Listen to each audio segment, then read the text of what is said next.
Unlikely spots deep in the heart of the California desert, a most unique and successful recycling program is making history. But this isn't just your average bottles and cans recycling effort. This is a high-end, high-volume, all-encompassing effort with the primary emphasis on food scraps. And the unlikely venue is at the $80 million Indian Wells Tennis Gardens complex. The city of Indian Wells, on a good day, has a population of about 3,800 people. When the Indian Wells Tennis Tournament, the nation's largest tennis event, comes to town for a 14-day run, the population soars to nearly 200,000. That means there's lots and lots of food in the suites, at the indoor concession stands, and at the food court. How much food?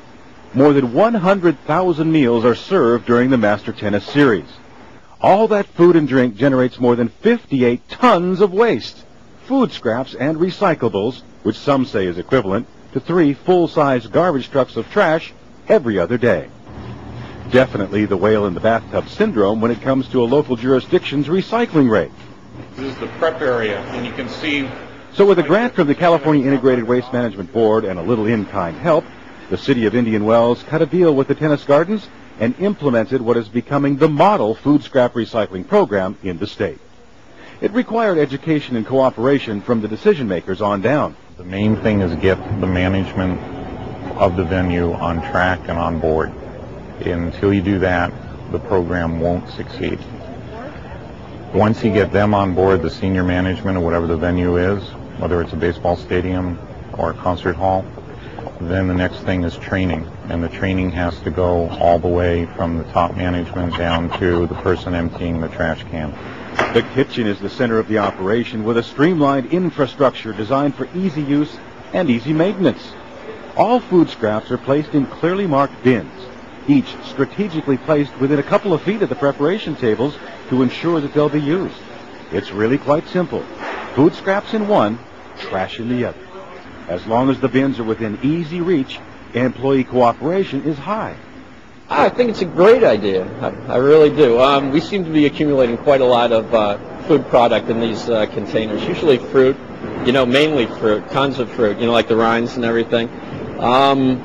Sometimes it's hard, when we're busy, but it seems to work pretty well. So, is it labor intensive, and does it take a little bit more time to do all that? Not really, no. As long as there's a receptacle close to where everyone works, and then there's a chance to move it to the larger bins, it seems to go pretty well.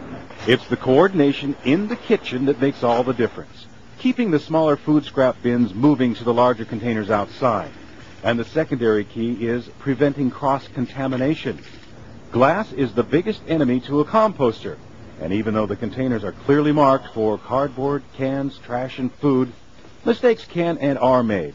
So at least once a day, crews check the huge containers for cross-contamination and then remove any accidental dumping.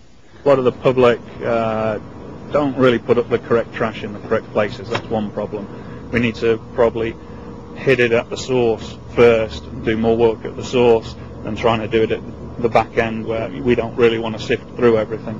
Clearly, there is still some public confusion on which recycling container to use, despite the clearly marked bins, but even that is getting better.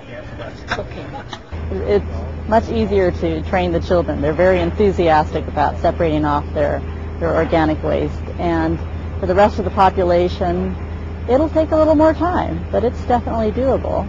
Once they see these bins at a large venue such as the Indian Wells Tennis Gardens, perhaps they'll look for it at the next large venue, a state fair, something like that. They might look for places to put their bottles and cans, look for places to put their food scraps and paper scraps, and a separate location for things that can't be collected.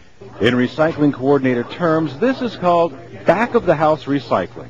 And at the Indian Wells Tennis Garden, they've diverted 38% of the waste stream just last year. This year, they're expecting more than 40%. But that is only the beginning. The strategic objectives in the food scrap recycling plan predict a 70+% diversion rate during all major events, and they're striving for a 90% diversion rate in the kitchen. And the tennis garden's disposal bill is dropping. By keeping recyclables out of the waste stream, less waste is subject to a tipping fee, and therefore they're seeing a decrease of about 18% in their disposal bill.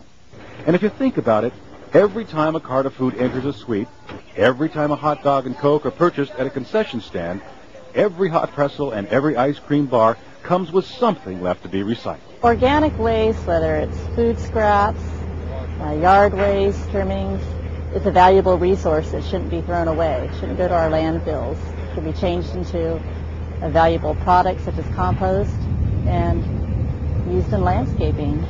The food scraps that originated at the tennis garden are processed here at the California Biomass Organics Production and Research Facility a few miles away. Soon, some of the renewed material makes its way back to the Indian Wells Tennis Garden as compost in the flower beds.